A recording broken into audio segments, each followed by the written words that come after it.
지금 캐나다 밴쿠버 현지는 그야말로 멘붕 상태입니다. 돈이 있어도 못 사고 예약하면 2달은 기본. 대체 한국에 이것 때문에 왜 백인들이 줄을 서는 걸까요? 불과 얼마 전까지만 해도 무겁고 촌스럽다며 외면받던 한국의 솜니불. 하지만 지금은 상황이 180도 바뀌었습니다. 깐깐하기로 소문난 캐나다 침구 전문가들조차 이것은 단순한 침구가 아니라 의학적 기적이라며 극찬을 쏟아내고 있습니다. 실제로 수면의학계에서 증명된 한국 솜니불의 놀라운 비밀. 그 적당한 압력이 뇌에 안정감을 준다는 사실이 밝혀지자 밴쿠버 상류층들은 이미 코리안 블랭킷 없이는 잠을 못 자겠다고 아우성입니다. 대체 한국의 솜니불이 어떻게 캐나다의 수면 문화를 통째로 바꿔놓았는지 북미 최고 침구회사 여사장이 말하는 현지의 생생한 반응과 함께 지금 바로 확인해 보겠습니다. 우리 세대가 땀으로 지킨 대한민국의 품격, 앞으로도 확인하고 싶으시면 구독과 좋아요 꾹 눌러주세요. 그리고 대한민국의 계속되는 기적을 응원한다면 한국 파이팅이라고 댓글로 남겨주세요. 저는 에밀리 카터입니다. 미국에서 침구 사업을 시작한 지 25년이 넘었어요. 지금은 미국 전역에 500개가 넘는 매장을 운영하는 회사의 창업자가 됐죠. 이 업계에서 오래 일하다 보면 제품 하나만 들어봐도 원가가 얼마인지 시장에서 얼마나 팔릴지 감이 옵니다. 저는 그 감각을 믿어왔고 그 감각 덕분에 회사를 키워왔어요. 그런데 침구회사 대표인 지금 제가 요즘 잠을 잘 못 잡니다. 지난 석 달 동안 그랬어요. 새벽 3시면 눈이 떠지고 다시 잠들지 못했죠. 회사 일이 많아서 그런가 싶었는데 일이 줄어도 마찬가지였습니다. 의사는 불면증이라고 했어요. 수면제를 처방받았지만 약에 의존하고 싶지 않았죠. 침구회사 대표가 잠을 못 잔다는 게 아이러니했습니다. 그래서 캐나다 토론토 매장을 점검하러 온 이번 출장도 솔직히 기대하지 않았어요. 어차피 또 못 잘 거라고 생각했으니까요. 첫 이틀도 예상대로였습니다. 호텔 침대는 좋았지만 저는 새벽에 눈을 뜨고 천장만 바라봤죠. 문제는 셋째 날 오후였어요. 매장 책임자인 사라가 저를 창고 한쪽으로 조용히 데려갔습니다. 창고 구석, 다른 제품들 뒤에 가려진 선반에 낯선 포장이 쌓여 있었어요. 이게 뭐죠? 사라가 약간 망설이다가 대답했습니다. 한국에서 들여온 제품이에요. 한국. 그 단어를 듣는 순간 묘하게 오래된 기억이 밀려왔습니다. 제가 10살쯤 됐을 때였어요. 옆집에 김할머니라는 분이 사셨죠. 한국에서 오신 분이었는데 영어는 서툴렀지만 언제나 웃으셨습니다. 저희 부모님은 맞벌이셨어요. 아침 일찍 나가서 저녁 늦게 들어오셨죠. 그럴 때면 김할머니가 저를 봐주셨습니다. 할머니 집엔 독특한 냄새가 났어요. 지금 생각해보면 된장 냄새였던 것 같은데 그때는 그냥 할머니 집 냄새라고만 생각했죠. 처음 김치를 먹었을 때가 기억나요. 빨갛고 이상하게 생긴 반찬이었는데 할머니가 권하셔서 하나 집어 먹었죠. 입에 넣자마자 매워서 눈물이 났습니다. 저는 뱉으려고 했는데 할머니가 웃으며 제 입에서 김치를 꺼내 물에 싹싹 씻어주셨어요. 그리고 다시 주셨죠. 이제 안 매워. 먹어봐. 정말 덜 매웠어요. 할머니는 그렇게 몇 번을 씻어주시며 제게 김치를 먹여주셨습니다. 겨울이 오면 할머니는 마당에 큰 이불을 널곤 하셨어요. 어느 토요일이었을 거예요. 할머니가 저를 불러서 같이 이불을 널자고 하셨죠. 저는 신이 나서 뛰어갔습니다. 이불은 정말 무거웠어요. 할머니와 함께 겨우 빨랫줄에 걸쳤죠. 그리고 할머니가 긴 방망이를 꺼내셨어요. 자, 에밀리. 같이 쳐. 할머니가 먼저 이불을 탁탁 두드리기 시작했습니다. 저도 작은 방망이를 받아서 따라했어요. 처음엔 조심스럽게 두드렸는데 할머니가 웃으며 말했죠. 더 세게. 더. 저는 신나서 있는 힘껏 두드렸습니다. 먼지가 푹푹 날렸고 이불에서 퍽퍽 소리가 났어요. 마치 북을 치는 것 같았죠. 할머니와 저는 한참을 웃으며 이불을 두드렸습니다. 그날 오후 저는 할머니 집에서 낮잠을 잤어요. 할머니가 우리가 두드렸던 그 이불을 덮어주셨죠. 햇볕 냄새가 났습니다. 처음엔 묵어서 놀랐어요. 제가 집에서 쓰는 이불과는 완전히 달랐죠. 그런데 이상하게 좋았습니다. 마치 누가 계속 안아주고 있는 것 같은 느낌이었어요. 할머니가 제 옆에 앉아서 한국 이야기를 해주셨습니다. 영어가 서툴렀지만 제가 알아들을 수 있게 천천히 말씀하셨어요. 눈이 많이 오는 겨울 이야기, 온 가족이 한 방에서 자던 이야기, 아침에 일어나면 이불이 얼어붙어 있던 이야기. 저는 이불 속에서 할머니 목소리를 들으며 스르르 잠들었습니다. 그날 낮잠을 정말 깊이 잤던 게 기억나요. 할머니가 깨우지 않으셨으면 저녁까지 잤을 거예요. 그날 밤 엄마한테 그 이야기를 했더니 엄마는 웃으며 물었어요. 그래도 우리 이불이 더 좋지? 저는 고개를 끄덕였습니다. 그게 맞는 대답이라고 생각했거든요. 하지만 가끔 부모님이 늦게 들어오는 날이면 김할머니 집 이불 생각이 났어요. 그 무게, 그 따뜻함. 혼자 있을 때 누군가 안아주는 것 같았던 그 느낌 말이죠. 그리고 잊고 살았습니다. 30년 동안이나요. 저는 고개를 저으며 현실로 돌아왔습니다. 사라가 계속 말하고 있었어요. 사실 진열대엔 안 올려놨어요. 예약 주문으로만 팔고 있거든요. 저는 미간을 찌푸렸습니다. 예약 주문이요? 왜요? 수량이 적어서요. 그런데 반응이 생각보다 훨씬 좋아요. 사라의 목소리가 점점 작아졌습니다. 저는 순간 불편한 감정이 올라오는 걸 느꼈어요. 우리 회사 제품들이 진열대에 가득한데 어떤 제품은 숨겨놓고 예약을 받아서 판다고요? 얼마나 좋은데요? 지난달에만 예약 대기가 110건 넘었어요. 이번 달은 벌써 90건이고요. 저는 숨이 멎는 줄 알았습니다. 110건. 한 달에요. 진열도 안 하고 광고도 안 하고 그냥 입소문만으로요. 우리 프리미엄 신상품도 광고비 $10,000 넘게 쏟아붓고. 첫 달에 겨우 70건 나왔는데 말이죠. 한번 보여주세요. 제 목소리는 냉정했지만 손은 떨리고 있었습니다. 사라는 조심스럽게 한 장을 꺼내 제게 건넸어요. 저는 습관적으로 이불을 들었습니다. 그리고 온몸이 굳었죠. 이 감촉. 30년 전 김할머니와 함께 방망이로 두드렸던 그 이불의 느낌이었습니다. 손에 전해지는 무게. 천을 쥐었을 때의 그 질감. 저는 순간적으로 10살 때로 돌아간 것 같았어요. 라벨을 확인했습니다. 분명 현대식 프리미엄 제품이라고 적혀 있었는데 이 무게감은 우리가 10년 전에 단종시킨 스타일이었어요. 시장 조사 결과 모든 데이터가 무거운 이불은 실패한다고 말했었죠. 근데 110건이요? 이게 정말 잘 팔려요. 제 목소리엔 의심보다 당황이 섞여 있었습니다. 사라는 난처한 표정으로 고개를 끄덕였어요. 네. 한 번 산 사람들이 친구한테 추천하고 그 친구가 또 추천하고. 지금은 대기자 명단이 2달치예요. 특히 불면증 있으신 분들이 좋아하시더라고요. 불면증. 그 단어에 제 귀가 쫑긋 섰습니다. 불면증이요? 네. 리뷰 보시면. 사라는 태블릿을 꺼내 보여줬어요. 저는 화면을 스크롤했습니다. 10년 만에 제대로 잤어요. 수면제 없이도 잘 수 있게 됐어요. 누가 안아주는 것 같은 느낌이에요.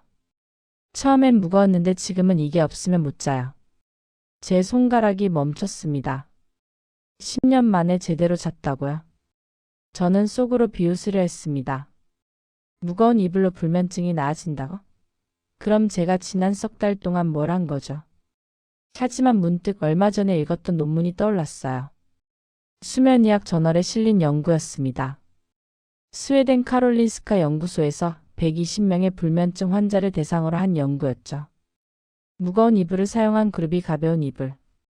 그룹보다 불면증 증상이 50% 이상 감소할 확률이 26배나 높았다는 내용이었어요. 당시 저는 그 논문을 읽으며 생각했습니다. 흥미롭긴 한데 시장성은 없겠지. 사람들이 일부러 무거운 이불을 찾을 리 없다고 생각했거든요. 근데 지금 110명이 예약을 하고 있다고요? 사라가 말을 이었습니다. 교민들한테만 팔리는 줄 알았는데 지금은 캐나다 현지인들이 60%예요. 나이 드신 분들이 특히. 저는 더 이상 듣지 않았어요. 머릿속이 복잡했습니다.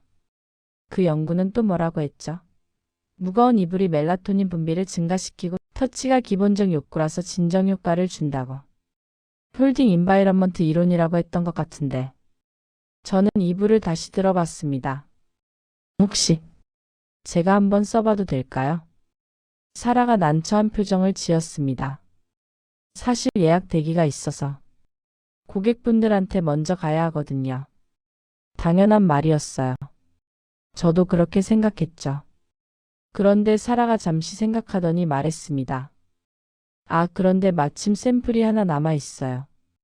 원래 매장 테스트용으로 받아둔 건데 그걸 호텔로 보내드릴까?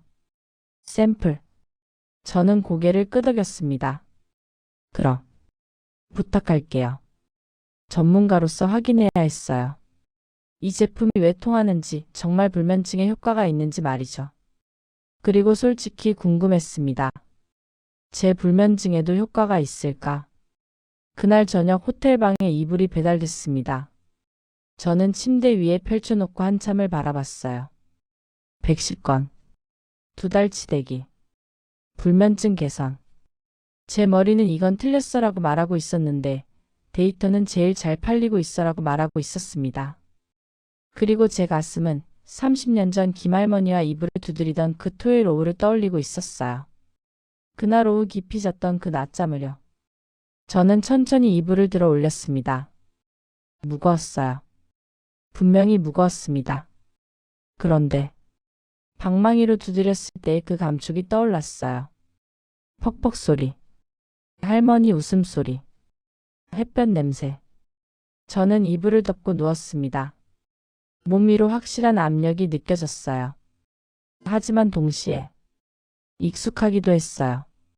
이건 불편해야 하는데. 제 전문가적 판단이 그렇게 말했습니다. 근데 왜 편안하지? 마치 누가 안아주고 있는 것 같았습니다. 저는 불을 끄고 눈을 감았습니다. 어둠 속에서 자꾸 질문이 떠올랐어요. 왜 110명이 예약했을까? 왜 불면증 환자들이 좋아한다고 했을까?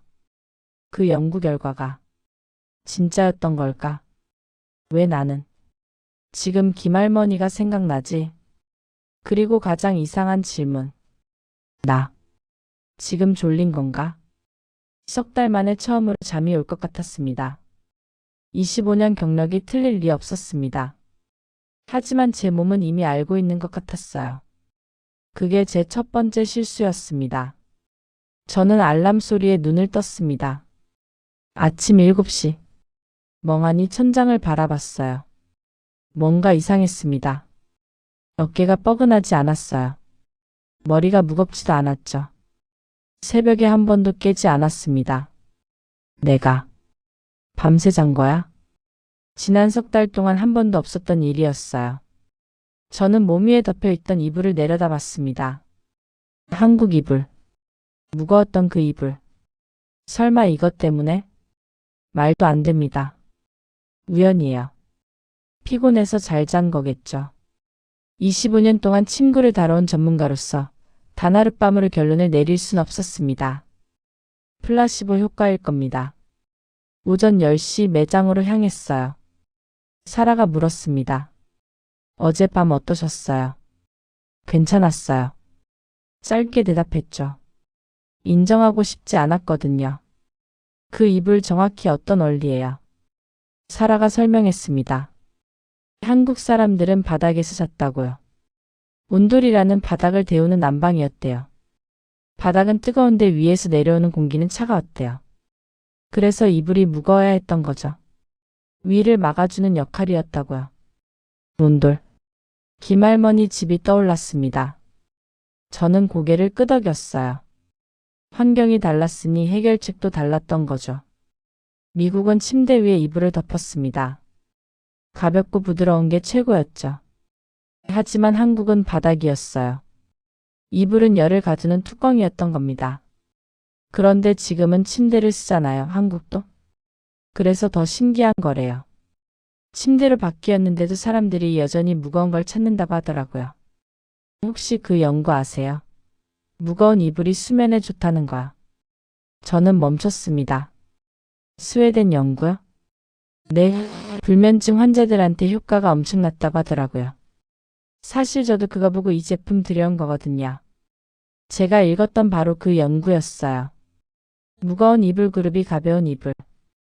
그룹보다 불면증 증상이 50% 이상 감소할 확률이 26배 높았다는 내용. 멜라토닌 분비 증가, 홀딩 인바이러먼트 이론. 사라가 계속 말했습니다. 특히 나이 드신 분들이 좋아하세요. 50대, 60대. 리뷰 보면 할머니 집 이불 같다. 어릴 때 생각난다. 누가 안아주는 것 같다. 이런 말이 많거든요. 저는 가슴이 철렁했어요. 김할머니. 제가 어젯밤에 생각했던 바로 그 사람이었습니다.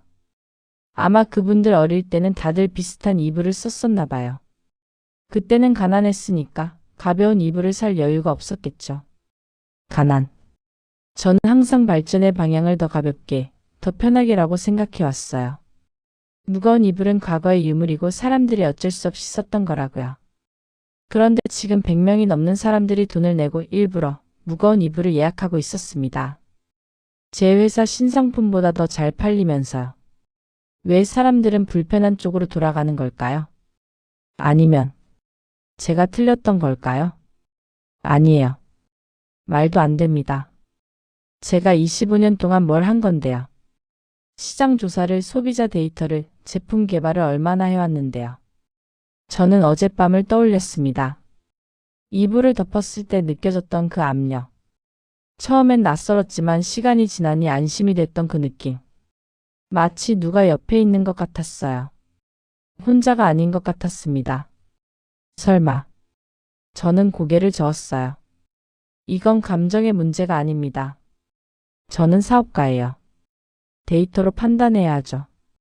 하지만 데이터는 이미 나와 있었어요. 110건. 2달치 대기. 입소문. 재구매. 그리고 제 몸이 경험한 하룻밤. 혹시 오늘 밤도 써봐도 될까요? 그 샘플요. 사라가 웃었습니다. 당연하죠. 저는 고개를 끄덕였어요. 하룻밤은 우연일 수 있습니다. 하지만 이틀 밤을 자고 나면 알 수 있을 거예요. 이게 정말 효과가 있는 건지 아니면 제 착각인지요. 전문가로서 확실히 해야 했습니다. 하지만 속으론 이미 알고 있었어요. 오늘 밤도 잘 잘 거라는 걸요. 그리고 그게 더 무서웠습니다. 25년 동안 제가 믿어온 모든 게 흔들리고 있었으니까요. 사흘째 아침이었습니다. 또 잤어요. 깊게 밤새 한 번도 안 깨고요. 저는 이불을 노려봤습니다. 3일 연속이었으니 이제 우연이라고 할 수도 없었어요. 도대체 뭐가 들어있는 거야? 라벨을 확인했습니다. 핸드크래프티드 위드 케어. 에스트. 1987. 40년 된 회사였어요. 저는 홈페이지를 검색했죠. 자동 번역으로 읽었습니다. 3대째 이어온 전통 방식. 마케팅 문구겠거니 했는데 작업장 사진이 있었어요. 할머니들이 손으로 솜을 타고 있었습니다. 젊은 사람도 보였죠. 그리고 한 문장. 우리는 빨리 만들지 않습니다. 제대로 만듭니다. 저는 화면을 내려놨습니다. 뭔가 거슬렸어요. 제 회사는 효율을 추구했거든요. 공장 자동화, 대량 생산, 비용 절감. 그게 현대적인 거고 경쟁력이었죠. 근데 이 사람들은 40년 동안 여전히 손으로 만들고 있었어요. 오전 저는 사라에게 물었습니다. 이 제품 제조 과정도 알 수 있을까요? 사라가 다큐멘터리 영상을 보여줬어요. 한국 이불 장인을 다룬 내용이었습니다. 화면 속 할아버지가 말했어요. 이불은 가족을 지키는 겁니다. 대충 만들 수 없어요. 할아버지는 목화솜을 하나하나 손으로 확인했습니다. 불순물을 빼냈죠. 기계로 하면 빠르죠. 하지만 이런 건 못 거릅니다. 손가락이 작은 씨앗 하나를 집어냈어요. 제 눈에는 보이지도 않을 정도였습니다. 다음은 솜을 타는 장면이었어요. 나무 방망이로 리듬 있게 두드렸습니다. 탁탁탁. 20년은 쳐야 감이 옵니다. 솜이 말을 하거든요. 20년. 제 회사 신입 교육은 2주일이었어요. 근데 이 사람은 20년이라고 했습니다. 요즘 젊은 사람들은 못 배웁니다. 힘들다고 도망가요. 우리 아들도 그랬어요. 그래도 며느리가 배우겠다고 했습니다. 카메라가 이동했습니다. 젊은 여성이 땀을 흘리며 솜을 타고 있었어요. 시아버님 말씀이 맞았어요.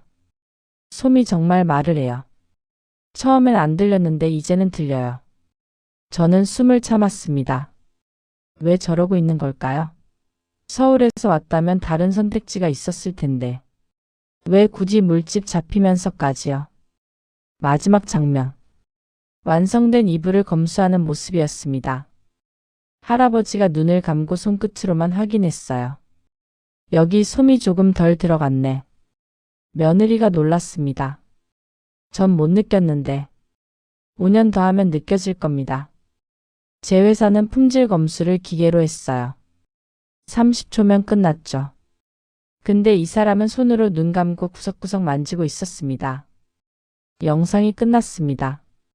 저는 한참 말이 없었어요. 한국 사람들은 왜 저렇게 하는 거예요? 사라가 대답했습니다. 한국 사람들은 대충이라는 걸 못 견딘대요. 특히 가족 관련된 건요. 이불은 자식이 덮는 거잖아요. 그래서 대충 못 만든대요.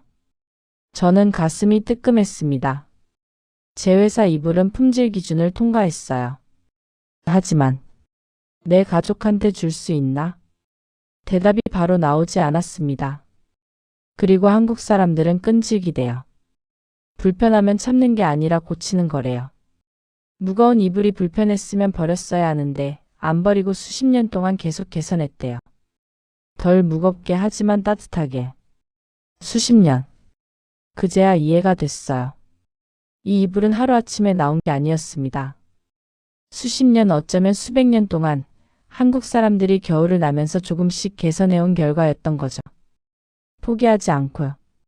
대충하지 않고요. 대단하네요.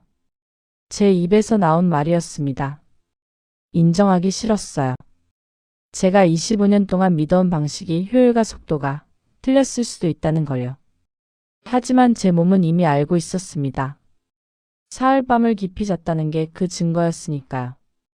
그날 밤 이불을 덮으며 생각했습니다. 이 이불을 만든 사람은 내 얼굴도 모를 텐데. 근데 20년을 배워서 손으로 솜을 골라서 눈 감고 검수해서 제게까지 왔습니다. 마치 가족을 대하듯이요. 저는 눈을 감았어요. 그리고 속으로만 인정했습니다. 한국 사람들. 정말 무서운 사람들이야. 좋은 의미로. 나흘째 저는 본사에 전화를 걸었습니다. 제품 개발팀 리더 제임스였어요. 우리 프리미엄 이불 만드는데 얼마나 걸려? 1시간에 200개 정도. 왜? 200개. 저는 어제 본 영상을 떠올렸습니다. 할아버지가 하루 종일 이불 하나를 만들던 장면을요. 한 개당 비용은? 재료비 포함 $30. 소매가 $150니까 마진 괜찮지. $30. 한국 이불은 $320였어요. 2배가 넘었죠. 제임스, 만약 우리가 손으로 만든다면? 웃음소리가 들렸습니다. 손으로? 비용이 10배는 올라갈걸. 시장에서 안 팔려. 근데 만약 팔린다면? 에밀리 무슨 일 있어? 저는 전화를 끊었어요. 제임스 말이 맞았습니다. 비즈니스 관점에서 말도 안 되는 일이었죠.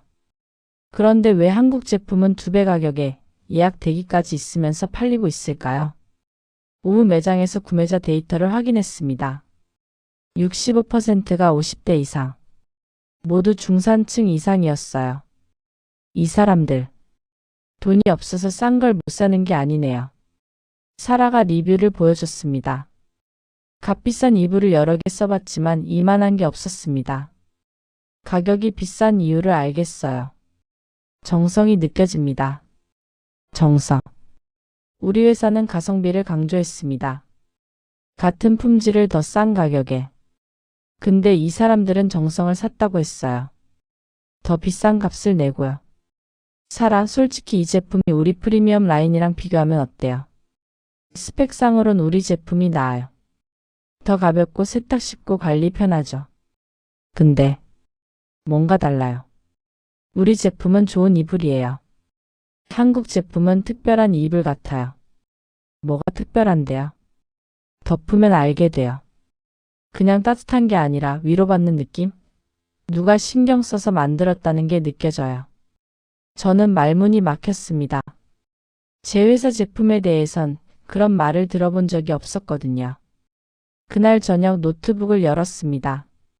경쟁사 분석 파일을 만들려고 했어요. 한국 제품을 분석해서 따라할 수 있는지 확인하려고요. 손이 멈췄습니다. 따라한다고? 20년을 배워서 손끝으로 검수하는 걸 어떻게 따라해요? 며느리가 물집 잡히며 배운 그 정성을요? 저는 노트북을 닫았습니다. 이건 기술의 문제가 아니었어요. 태도의 문제였죠. 한국 사람들은 이불을 상품이 아니라 가족을 지키는 도구로 봤습니다. 그래서 대충 못 만들었던 거예요. 저는 이불을 재고 회전율로 봤습니다. 분기 매출 목표로 봤죠. 그게 틀렸다는 건 아니에요. 사업이니까요. 하지만 이 이불을 만든 사람은 분기 매출을 생각했을까? 아니었을 겁니다. 그 사람은 이불을 덮을 누군가를 생각했을 거예요. 추운 밤에 따뜻하게 잘 수 있기를, 편안하게 쉴 수 있기를요. 마치 가족처럼요. 저는 이불을 덮고 누웠습니다. 익숙한 무게가 느껴졌어요. 이제는 편안했습니다. 그리고 생각했습니다. 제임스가 물어보면 뭐라고 할까? 한국 제품을 들여오자고요. 우리도 손으로 만들어 보자고요. 둘 다 말이 안 됐어요. 하지만 제 머릿속에선 다른 질문이 떠올랐습니다. 내가 정말 좋은 이불을 만들고 있었나? 아니면 그냥 잘 팔리는 이불을 만들고 있었던 걸까요? 답은 이미 알고 있었어요. 그리고 그게 제일 무서웠습니다. 25년 동안 제가 해온 일이 어쩌면 반만 맞았을지도 모른다는 게요. 효율은 맞았지만 마음은 틀렸던 거죠. 한국 사람들은 둘 다 가지고 있었습니다. 효율을 추구하면서도 마음을 놓지 않는 방법을요. 나도 배울 수 있을까? 25년 경력의 사업가가 이제 와서요. 잠이 왔습니다. 깊고 편안한 잠이었어요. 그리고 꿈을 꿨습니다. 김할머니가 나왔어요. 마당에서 이불을 두드리고 계셨죠. 에밀리 이리 와. 같이 쳐. 저는 10살로 돌아가 있었습니다. 방망이를 들고 할머니와 함께 이불을 두드렸어요. 탁탁탁. 리듬이 느껴졌습니다. 그리고 깨달았어요. 이불이 정말 말을 하고 있었다는 걸요. 잘 만들어줘서 고마워. 따뜻하게 해줄게. 편히 쉬어. 저는 눈물을 흘리며 두드렸습니다. 이제야 알겠어요, 할머니. 이제야요. 엿새째 아침 저는 귀국 준비를 했습니다. 캐나다 일정이 끝났거든요. 시애틀로 돌아가야 했어요. 짐을 싸다가 침대 위 이불을 봤습니다. 손이 멈췄어요. 이걸 두고 가야 하나? 샘플이었습니다. 원래대로라면 반납해야 맞았죠. 하지만 엿새 동안 저는 이 이불 덕분에 잤습니다. 3달 만에 처음으로 제대로요. 저는 사라에게 전화를 걸었어요. 사라, 혹시 그 이불 살 수 있을까요? 샘플이요? 근데 그것도 예약 물량이었어요. 다음 입고가 2달 뒤라서. 2달. 저는 한숨을 쉬었습니다. 그때까지 다시 못 잘 거라는 걸 알았거든요. 오전 매장에 들러 인사를 했습니다. 사라가 말했어요. 에밀리, 제가 본사에 급하게 요청해봤는데 생산 스케줄이 꽉 차 있대요. 주문이 밀려서요. 근데 신기한 게 한국 제조사가 생산량을 안 늘린대요. 늘릴 수 있는데도요. 왜요? 품질이 떨어질까 봐래요. 지금 인력으로 감당할 수 있는 만큼만 만든대요. 주문이 밀려도요. 저는 멍하니 서 있었어요. 주문이 밀렸으면 공장을 늘리는 게 정상이죠. 근데 이 사람들은 안 늘린다고 했습니다. 대신 이렇게 말하더라고요. 급하게 만들면 마음이 안 당깁니다. 기다려주시는 분들께 미안하지만 제대로 만들어서 보내드리겠습니다. 라고요.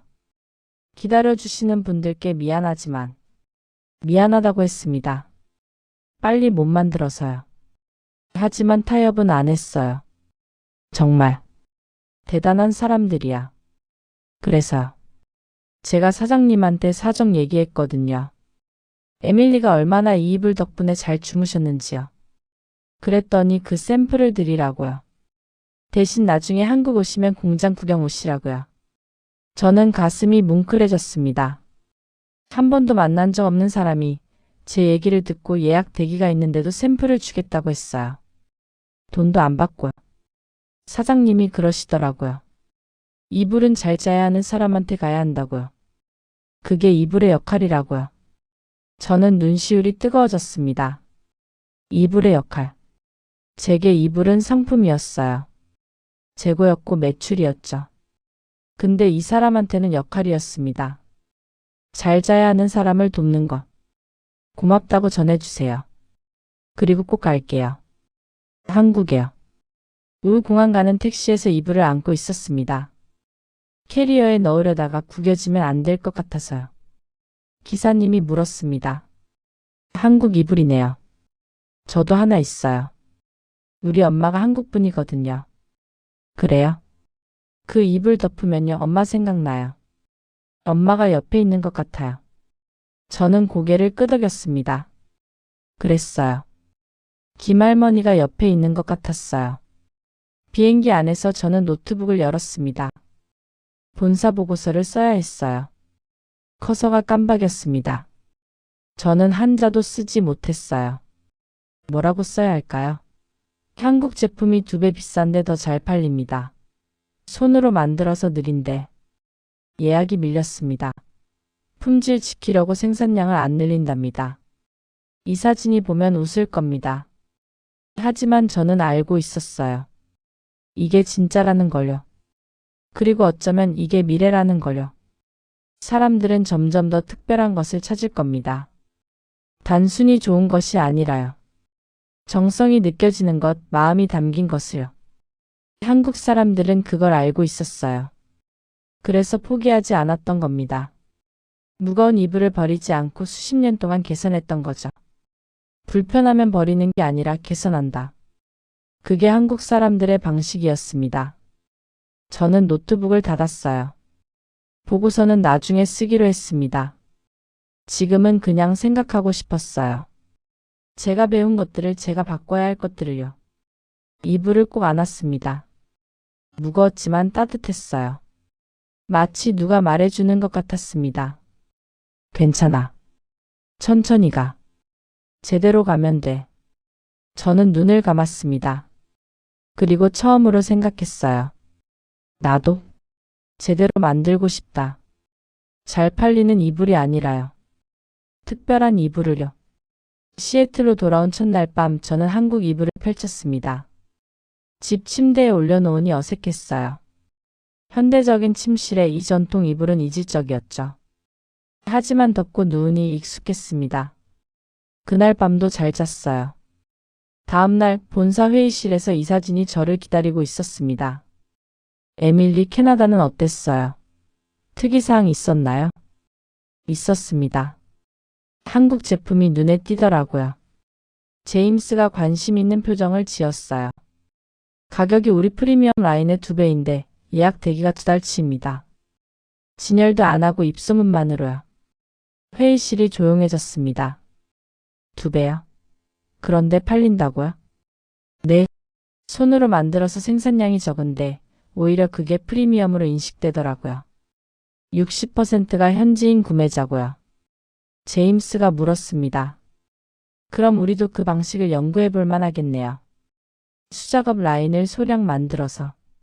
저는 고개를 저었어요. 쉽지 않을 겁니다. 기술이 아니라 태도의 문제거든요. 20년을 배워야 손끝으로 품질을 느낄 수 있대요.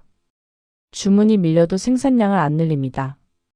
품질이 떨어질까 봐서요. 한 이사가 웃었습니다. 비웃는 웃음이었죠. 그게 비즈니스가 돼요. 주문 밀렸으면 늘려야죠.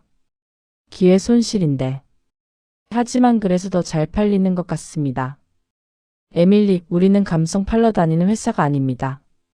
우리는 데이터로 증명된 제품을 팔아요. 저는 한마디 더 하고 싶었어요. 하지만 입을 다물었습니다. 여기서 더 밀어붙이면 고집 센 사람으로 보일 테니까요. 제임스가 정리했어요. 흥미로운 정보 감사합니다. 일단 우리 방향은 유지하는 걸로 하죠. 효율적 생산, 적정 가격. 그게 우리 강점이니까요. 회의가 끝났습니다. 저는 자리로 돌아왔어요. 제임스 말이 맞았습니다. 우리 방식이 틀린 건 아니에요. 하지만 제 가슴 한구석이 답답했습니다. 점심시간 마케팅팀 레이첼이 옆에 앉았어요. 에밀리, 캐나다에서 뭐 특별한 거 있었어요? 저는 한국 이불 이야기를 했습니다. 레이첼이 눈을 빛냈어요.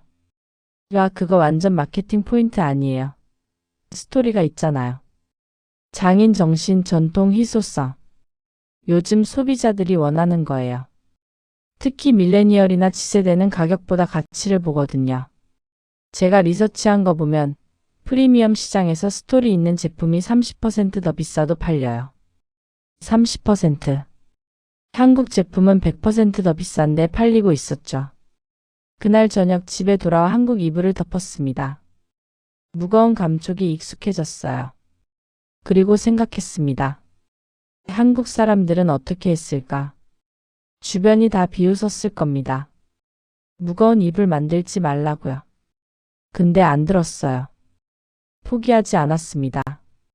대신 개선했죠. 수십 년 동안요. 나는 회사 전체를 바꿀 순 없어요. 이사진을 설득할 수도 없고요. 하지만 작은 것부터 시작할 순 있지 않을까요? 저는 노트북을 열었습니다. 보고서를 쓰기 시작했어요.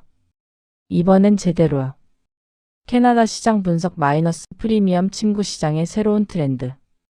저는 한국 제품에 대해 썼습니다. 객관적으로요. 판매 데이터, 고객 리뷰, 가격 비교, 시장 반응. 그리고 제안을 추가했어요. 소량 수작업 라인 테스트 제안. 이사진이 거절할 가능성이 높았습니다. 알고 있었어요. 하지만 시도는 해봐야 했습니다. 한국 사람들처럼요. 안 되면 또 하고 또 안 되면 방법을 바꿔서 하고. 포기하지 않는 거죠. 보고서를 완성하고 저는 이불을 덮었습니다. 무거웠지만 든든했어요. 마치 누가 말해주는 것 같았습니다. 잘하고 있어. 계속해. 내일 이 보고서를 제출하면 뭐라고 할까요? 비웃을까요? 거절할까요? 아마 그럴 겁니다. 하지만 괜찮아요. 한국 사람들도 처음엔 다들 비웃었을 테니까요. 근데 지금은요? 100명이 넘는 사람들이 2달을 기다리며 예약하고 있잖아요. 저도 할 수 있을 거예요. 천천히요. 제대로요. 보고서를 제출한 지 이틀이 지났습니다. 아무 연락이 없었어요. 제임스도 이사진도요. 거절당한 거였습니다. 연락조차 안 하는 건 논의할 가치도 없다는 뜻이었죠. 그래, 예상했어. 실망스러웠지만 포기하진 않았습니다. 사흘째 되던 날 이메일이 왔습니다. 한국 이불 제조사 김태수 사장님이었어요. 에밀리 씨, 사라에게 당신 이야기를 들었습니다. 이불이 도움이 됐다니 기쁩니다. 약속대로 한국에 오시면 공장을 보여드리겠습니다. 한국. 가고 싶었지만 회사 일정도 빡빡하고 비용도 만만치 않았습니다.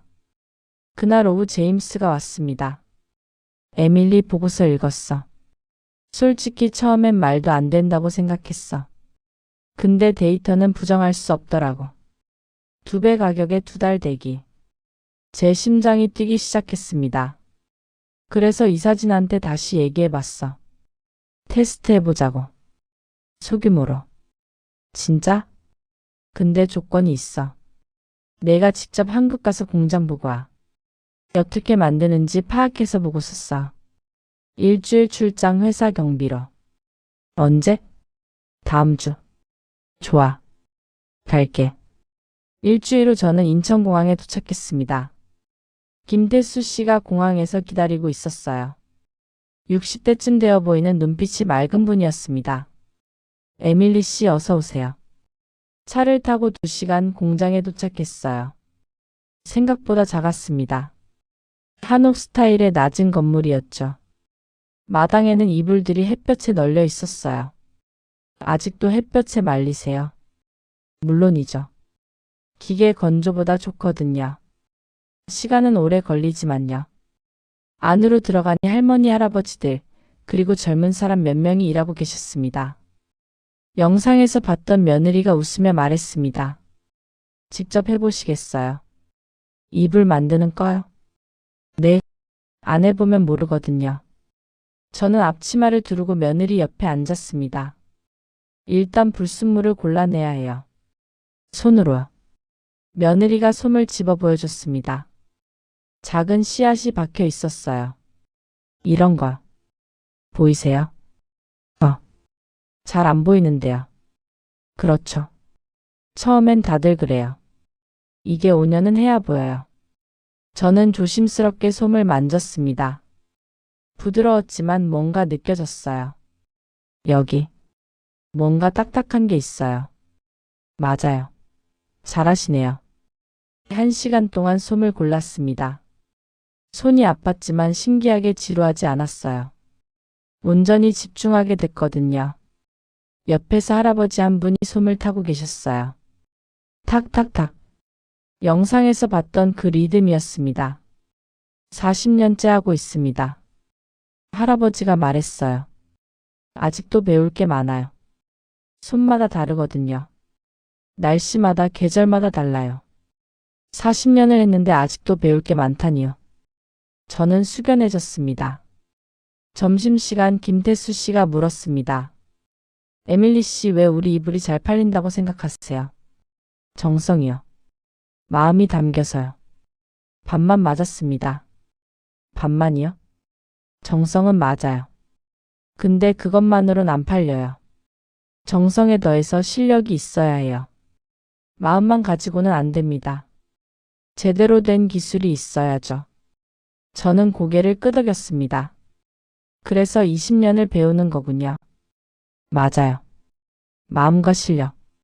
둘 다 있어야 특별한 이불이 나와요. 마음과 실력. 제 회사는 실력은 있었어요. 기술도 시스템도 경험도 있었죠. 근데 마음은요? 있었을까요? 저녁 숙소에 누웠습니다. 한국 호텔 침대에도 무거운 이불이 있었어요. 덮고 누우니 익숙한 감촉이었습니다. 그리고 김할머니가 생각났어요. 할머니도 이렇게 이불을 만들었을까요? 손으로 정성껏 옆집 꼬마를 위해서요. 문득 깨달았습니다. 할머니가 제게 준 건 이불만이 아니었어요. 마음을 담는 법이었죠. 누군가를 위해 정성을 다하는 법이었습니다. 저는 그걸 잊고 살았어요. 25년 동안요. 하지만 이제는 알겠어요. 제가 여기 온 이유를요. 단순히 사업을 위해서가 아니었습니다. 저 자신을 찾으러 온 거였어요. 25년 동안 잃어버렸던 그 마음을요. 한국에서의 마지막 날 아침이었습니다. 김태수 씨가 작은 창고로 저를 안내했어요. 오래된 이불들이 쌓여 있었습니다. 손님들이 보내온 이불들입니다. 수선해달라고요. 저는 놀랐습니다. 새로 사면 안 될까요? 김태수 씨가 이불 하나를 펼쳤어요. 30년 된 거예요. 할머니가 손녀 결혼 선물로 만든 거래요. 손녀가 지금 보내온 겁니다. 엄마가 됐으니 자기 아이한테 물려주고 싶대요. 30년. 3대를 거쳐가는 이불이었습니다. 저는 낡은 이불을 만졌어요. 군데군데해지고 솜이 빠진 곳도 있었습니다. 하지만 따뜻했어요. 세 사람의 사랑이 담긴 무게였죠. 우리는 이런 이불 수선하는 게 제일 기뻐요. 돈은 안 되지만요. 왜요? 이불이 가족의 이야기를 담고 있거든요. 그걸 이어주는 게 우리 일입니다. 이불은 상품이 아닙니다. 관계예요. 사람과 사람을, 과거와 미래를 이어주는 거죠. 관계. 제 회사 이불은 누가 수선해달라고 보낼까요? 10년 후에요. 아마 없을 겁니다. 그냥 버리고 새로 살 테니까요. 왜냐면 관계가 없으니까요. 공항 가는 차에서 김태수 씨가 물었습니다. 돌아가면 뭘 하실 거예요? 작은 것부터 시작하려고요. 제가 할 수 있는 것부터요. 좋습니다. 그게 한국 방식이에요. 천천히 제대로요. 시애틀로 돌아왔습니다. 제임스가 제안했어요. 소규모 라인을 하나 만들어 보자. 스페셜 라인. 소량 생산 장인 정신 스토리가 있는 제품. 내가 책임자 해볼래? 하겠습니다. 저는 김태수 씨에게 이메일을 썼습니다. 협업할 수 있을까요? 한국의 기술과 미국의 시장을 함께. 답장이 왔어요. 기쁜 마음으로 협업하겠습니다. 단 급하게 하지 말아요. 제대로 하세요. 석 달 후 첫 샘플이 나왔습니다.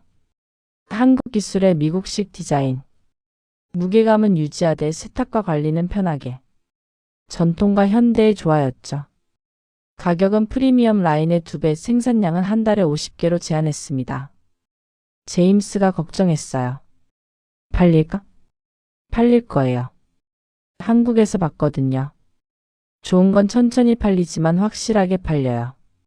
첫 달 45개, 둘째 달 완판에 예약되기, 셋째 달 100명이 기다리고 있었습니다. 리뷰가 올라오기 시작했어요. 할머니 집 이불 같아요. 누가 안아주는 것 같은 느낌. 비싼데 후회 안 해요. 이만한 가치가 있어요. 제가 캐나다에서 처음 봤던 리뷰들과 똑같았습니다. 이 사진이 말했어요. 생산량 늘려야겠는데? 저는 고개를 저었습니다. 아니요. 품질이 떨어질 수 있어요. 지금 인력으로 감당할 수 있는 만큼만 만들겠습니다. 기회 손실이. 고객들이 기다려 주실 거예요. 좋은 건 기다릴 만한 가치가 있으니까요. 제임스가 웃었습니다. 완전히 한국 사람 됐네. 감사합니다. 그게 칭찬이에요. 1년 후 저는 다시 캐나다 토론토에 갔습니다. 사라의 매장이었어요. 창고에는 제 라인 이불들이 한국 이불 옆에 놓여 있었습니다. 사라가 말했어요. 에밀리 라인 여기서도 인기예요. 사람들이 말해요. 한국 것은 전통이고 에밀리 것은 현대라고. 근데 둘 다 마음이 담겨 있대요. 마음이 담겨 있다. 그 말이 제일 기뻤습니다. 25년 만에 처음 들어본 말이었거든요. 그날 밤 호텔 방에서 한국 이불을 덮었어요. 제가 1년 전 이 방에서 처음 만난 바로 그 이불이었습니다. 그때는 몰랐죠. 이 무거운 이불이 제 인생을 바꿀 거라는 걸요. 저는 눈을 감았습니다. 김할머니를 떠올렸어요. 어린 제 손을 잡고 마당으로 데려가던 할머니. 함께 이불을 두드리던 그 오후. 방망이 소리에 맞춰 웃던 할머니의 얼굴. 할머니 저 이제 알아요. 할머니가 가르쳐 주신 게 뭔지요. 이불을 만드는 건 단순히 물건을 만드는 게 아니에요. 관계를 만드는 거예요. 누군가를 따뜻하게 해주고 편안하게 해주고 사랑받는다고 느끼게 해주는 거죠. 그게 진짜 일이에요. 그게 제가 25년 동안 잊고 있었던 거예요. 이불이 말했습니다. 잘했어. 이제 제대로 가고 있어. 저는 미소 지었습니다. 네, 이제는 알아요. 천천히 가도 괜찮아요. 제대로 가고 있으니까요. 한국 사람들이 가르쳐준 대로요. 그리고 김할머니가 보여주신 대로요. 마음을 담아서요.